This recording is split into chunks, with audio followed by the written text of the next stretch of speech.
right that you send to it apologize. yes, to the complainant.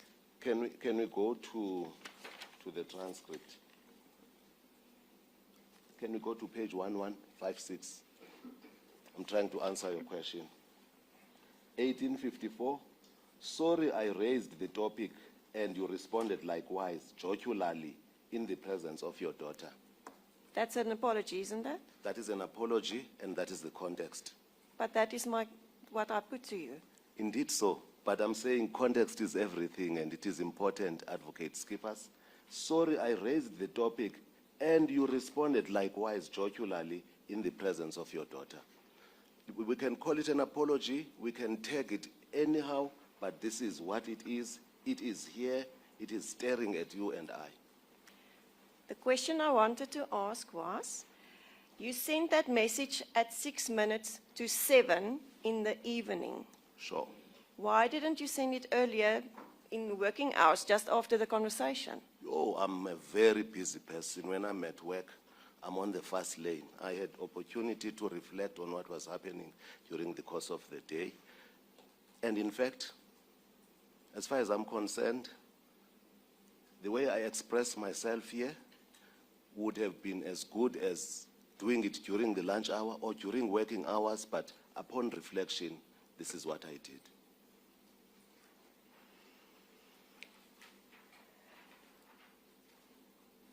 And despite this awareness of yours that this was not totally appropriate, the conversation that you had with the complainant, you proceeded to continue the exchange with her, and instead of maintaining professional distance, you shifted it into a more personal conversation, asking the complainant about how many children she has.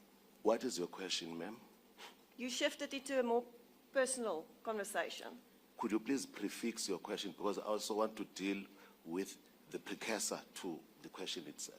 Can you just answer my question?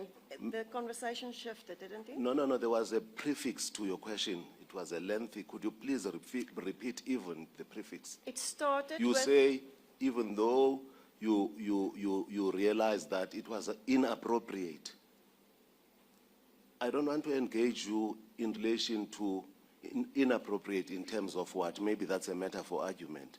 But this is more an issue of a social skill and etiquette. So the repeated use of appropriate and inappropriate should be understood in the context of what I've just said, which is simply that this is a matter of social etiquette, social skills.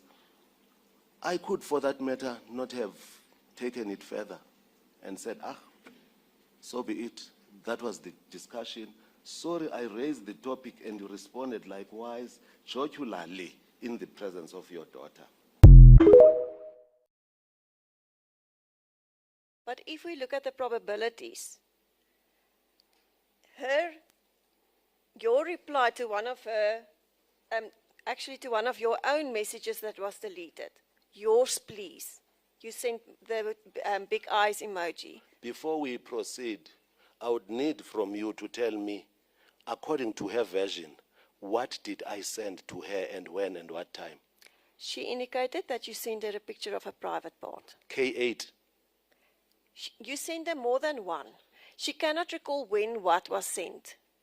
She did receive a picture of a private part. I did not send a private part. But if we look at the probabilities, you then ask her, yours please. What were you referring to? I'm going to deal with yours, please, but I wanted to understand you fully. We have got a situation where we are conversing at 22:58. We've got a situation where the suggestion is made that I sent something, she screen grabbed it. It is a private part. And then it is explained, I did not send it. That is the starting point. So I know I did not do it. I did not have to do it. I did not send a private part. I did not have to do it. At least that much I know. Beyond that, I'm going to speculate as much as I can. When I say why put it this way, it looks delicious, it is because of the fact that it could have been a picture of a couple that was engaging, cuddling, or a sensual picture, but not my private part. And immediately after that, you sent her this picture of this lady, and let's describe this picture. It is a woman Sorry, dressed, at what it's on page? 1249. Yes. It is a woman it's like you said, she's a weightlifter. It looks like she's a weightlifter. Correct. She's only dressed in a t-shirt. She's sitting there in a very suggestive way. Yes. Even her facial expressions are very suggestive. You said yesterday you wanted to portray the fact that there can be reversed GBV with this picture. Yes, because as she was writing the assignment, I was triggering her thoughts that, you know what, when you write on this, it should not be just one-sided. You must be aware that it can happen that GBV may be reversed. I just was triggering that. This is a sexual tone picture. This is nothing about gender-based violence. There's nothing here that can show us that it's gender-based violence. In fact, this is more of a sensual picture. You can see it that way. You want to know why I shared that picture? I am saying, you know, in the case of persons who are weightlifters, the focus is less on their muscle tone and everything else, and less of what they are putting on. So I disagree with the proposition that you are putting across. In any event, I did not attract a negative response or anything that showed that I don't like this. And I've explained myself what it was about. She replied by a sticker, and if you look at her complaint, it was a man hanging himself with toilet paper. I don't understand what that means. I don't understand it to be a rebuff anyway, especially in the context of what we were talking about. Then I do exactly what she wants. I make a contribution with all the seriousness. First thing in the morning, 9:19, I then share something for her to reflect on.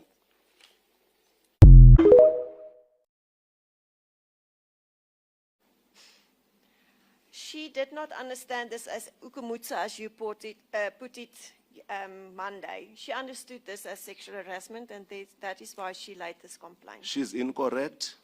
An allegation is an allegation. I see the shape of these proceedings from time to time. Even the chairperson had to interject. When something is said about somebody has been threatened, the way in which the tribunal is addressed, it's as if it has happened.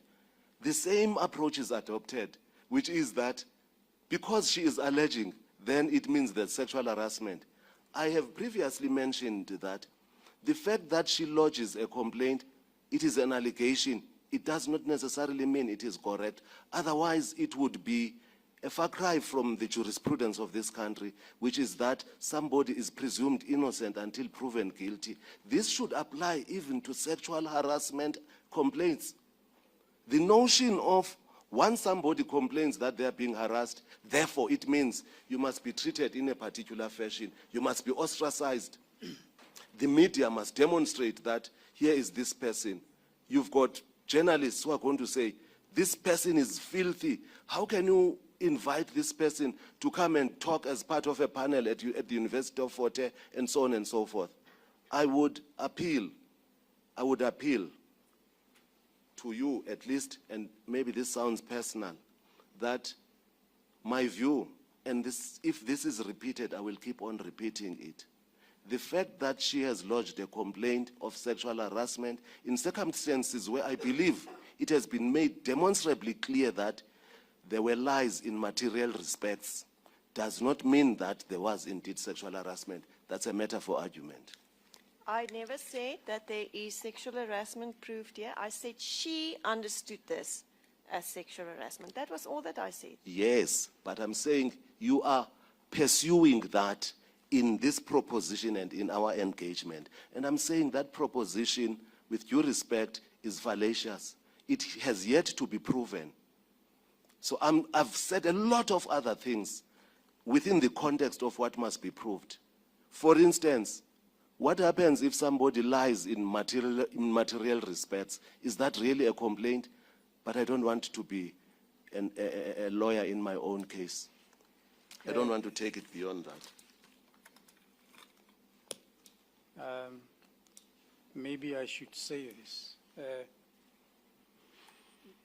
JP, you can rest assured that whatever people may think, whatever the court of public opinion may think, when a person is accused of sexual harassment, Yes.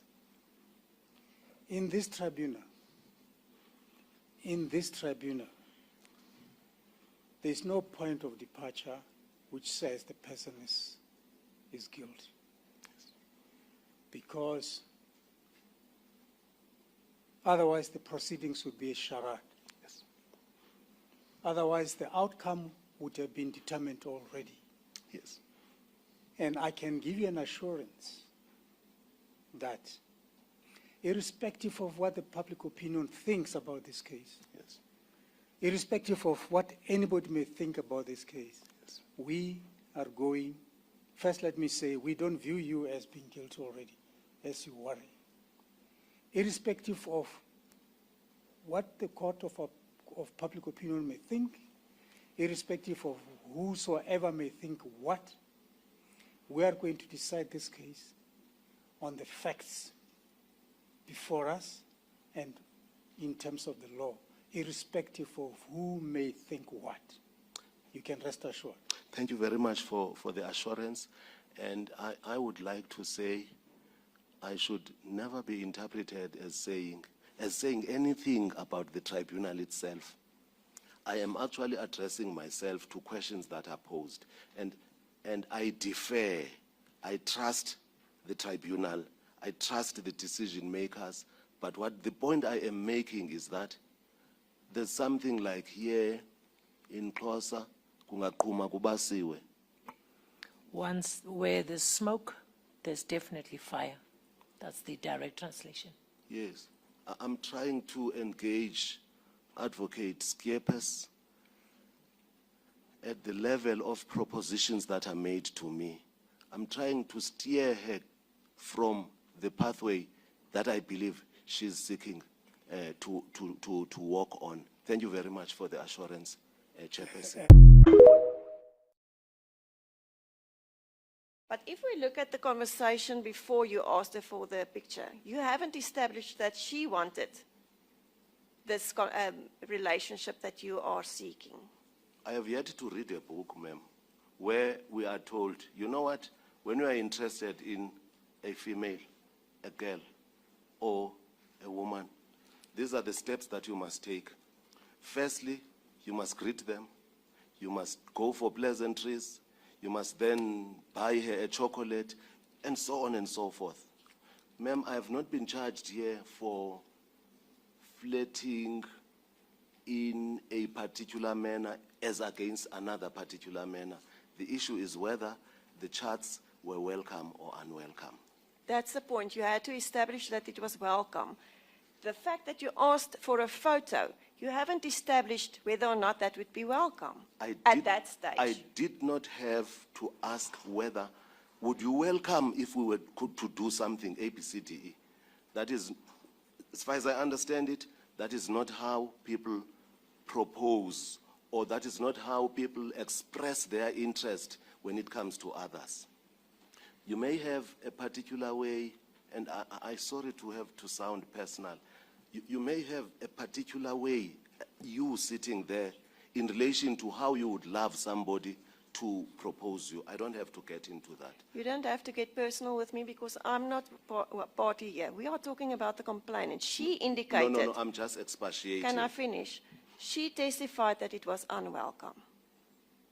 Not And you have not established on what we see here whether or not it was welcome up until that stage. No, the issue of whether it's welcome or unwelcome is something that must be considered within the context of what was discussed.